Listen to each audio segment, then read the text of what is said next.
What's up, YouTube? Dano here in the Dan office.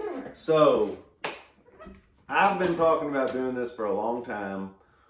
Basically, what I'm making this video for is I get so many requests nowadays on people that want to package their own product and they're looking for some guidance, a little bit of advice.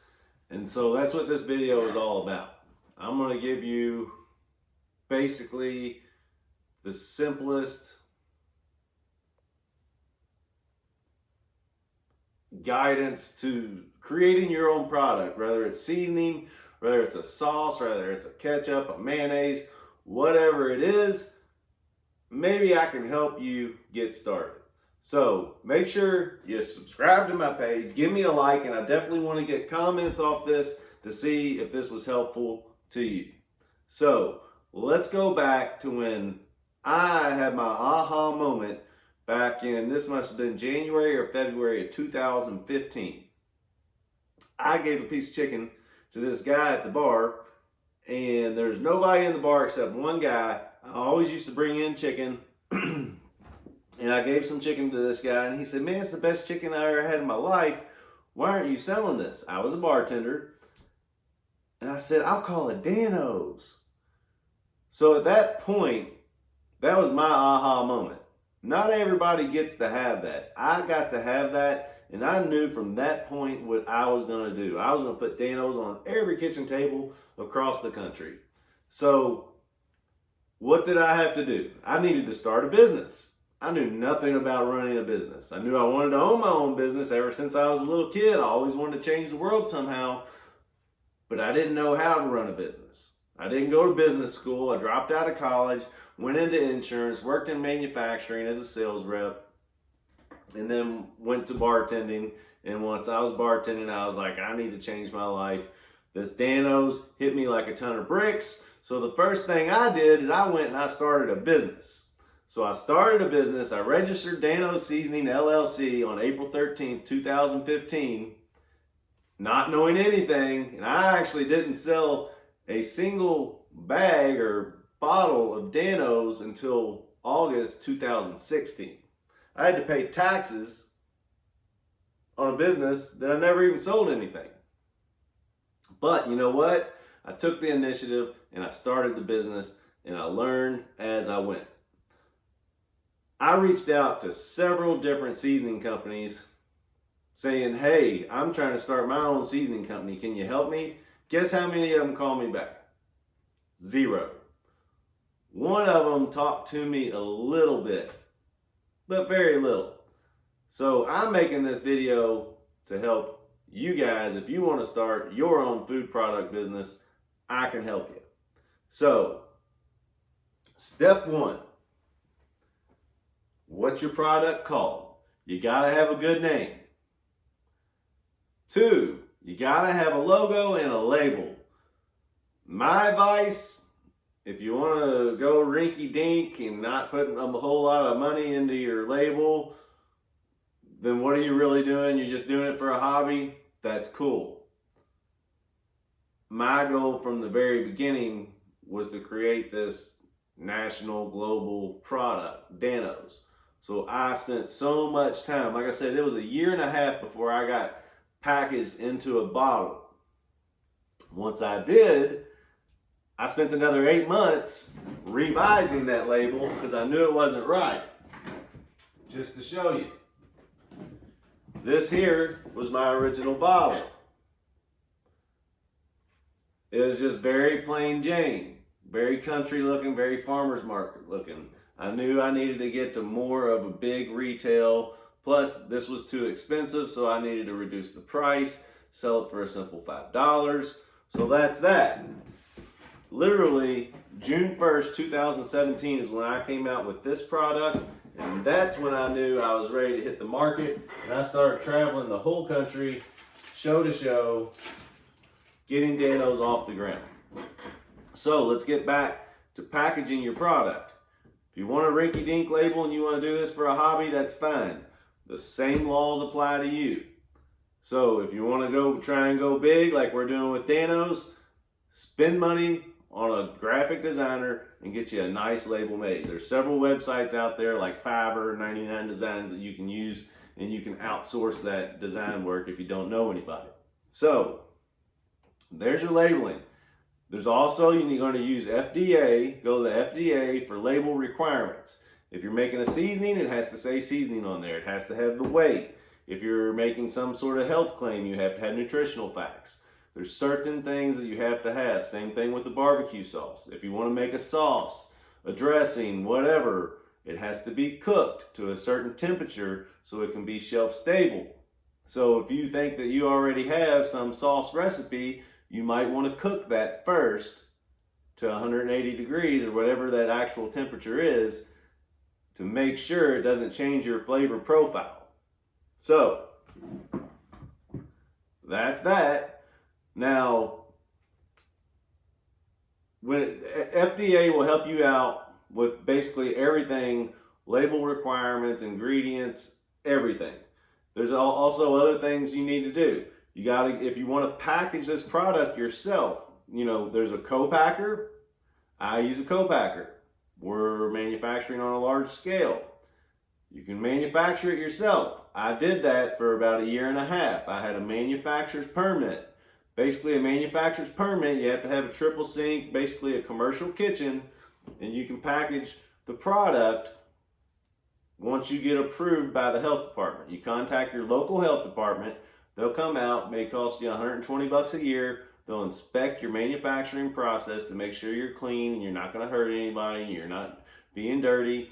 And they're going to inspect your manufacturing process, watch you mix it, watch you bottle it, watch you seal it. They'll give you an approval, and then you have your manufacturer's permit. I used my buddy's restaurant. I would go in there. He had a breakfast restaurant, so at 5 o'clock every day they would shut down, and I could go in there when there was nobody else in there so you didn't have any cross-contaminations. So you can package it yourself, or if you're looking to go on a bigger scale and get more out of that hobby zone, but more as a business and really invest some money into your product, then you want to use a co-packer. The co-packer, short for contract packaging, contract food packaging manufacturer. They do sauces, jams, jellies, anything, cheeses, whatever. Some of them can do cheeses, some of them can do meat, some of them can't. Just depends on what their restrictions are as far as how big of a co-packer they are. So there's that. You can get your own manufacturer's permit, or you can use a co-packer. So what else do we have? So we got the labeling. Spend time on your labeling, especially if you want to have a product that has potential to go into grocery stores. Don't go cheap. The grocery stores aren't going to look at a cheap label, promise you. So the next thing, your recipe, fine-tune your recipe. Have your recipe down. My first thing that I had down was my recipe. Guess what? The recipe's a little different from this bottle to this bottle, because guess what? I had a little bit more salt in this bottle, and I wanted to take the salt out, and I had a pinch of sugar in this bottle, and I took that out because there was no point in it. It was literally a pinch of sugar. I only had it in there because it was my original recipe. So fine-tune your recipe. Figure out the things you really want on your label. What's your selling point? What's going to make you special? What separates you from just being another sauce? What separates you from just being another jelly, seasoning, whatever? So, containers and ingredients. Co-packers can source all of that for you. If you want to manufacture it yourself, you're going to have to source all your own ingredients. Google is your best friend. I'll say that again. Google is your best friend. Don't message me asking me where to go. Ask Google. Google is your best friend. Basically for everything. Like I said, nobody could help me. I have a whole family of entrepreneurs. I got 4 older brothers. They're all business owners. My dad, stepmom, everybody owns their own business. Nobody could help me with this because nobody knew anything about food products. So I had to ask Google for everything. So if you got a question, ask Google. Find your labels, find your bottles, find your caps, find your everything. You gotta go and just start Googling. There's thousands of companies out there that do it. But here's the tip I'll give you on that. as you're starting out, you're going to have to use suppliers, and you're going to pay a little bit more for your bottles, your caps, all your ingredients. As you scale the business, you'll continue to be able to take down your cost of goods sold by contacting large manufacturers. We now deal with manufacturers. We don't deal with suppliers. We go straight to the source. We don't have a middleman. Being small, unless you're buying in pallets and you have a large investment, you're going to have to go through suppliers. As you grow your business, you will be able to reduce your cost of goods. So, I feel like I'm missing something, but I really don't think I am. I'm giving you, don't go cheap on your labels. Do you want to do this as a hobby, or do you want to do this as a real business? Do you want to take it into grocery stores, or do you just want to sell at the farmer's market, make a couple bucks, and have a little seasoning out there or a sauce out there? What do you want to do? The manufacturing, either contact a co-packer. If you want to go big, go to the co-packer. They're going to have minimum order quantities. Maybe they'll run small batches, but they're going to charge you more. They're spending their time. So there's always going to be time involved. I'll be honest with you, it used to take me about 8 hours total from the time I had to pack all my raw materials in my truck, drive it to my buddy's facility, unload it all, blend it all, put it in bottles, weigh it out, seal it, put it back, load everything back into the truck, bring it back home, unload everything, and then sit here and put 200 labels on. It would take me about 8 hours, and then I could go to the farmer's market and sell every one of them in 2 hours.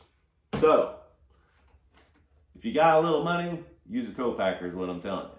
Especially if you have a good product. If you believe in your product and you know you can sell it, if you want to waste your time manufacturing it, I did it. Did it for over a year, but how hungry are you, I guess. So, what did I say? Don't go cheap on your label. Get your packaging right. Use a co-packer or get a manufacturer's permit. Ingredients, containers, lids, labels. Google is your best friend. You may have to, for your labels, you may have to call 10 different companies. They're going to price you. Your labels are going to be super expensive when you're only buying 500. Buy 10,000, they get a whole lot cheaper. So, Google is your best friend on all your raw materials. FDA compliant. FDA has everything for you for label restrictions. I know all of this seems like a lot, but really, it's just steps that you have to do, and none of it's hard. You just got to do it. So, you guys, hit that subscribe button, give me a like, give me a comment. I hope this was helpful to you. You know, I'm not, like I said, nobody would help me when I was creating my product, you know, because I'm going in asking competitors for help. I don't care. I know what the struggle is. I've been doing this. I've been grinding for 4 years with the actual product. The idea has been 6 years. Grinding with the product, robbing Peter to pay Paul, it's been 4 years. I know how hard it is. You want to come be my competitor? Come on. Where's your product at? What you doing? I just told you how to do it. Let's go. I love competition. Love y'all. Keep sprinkling.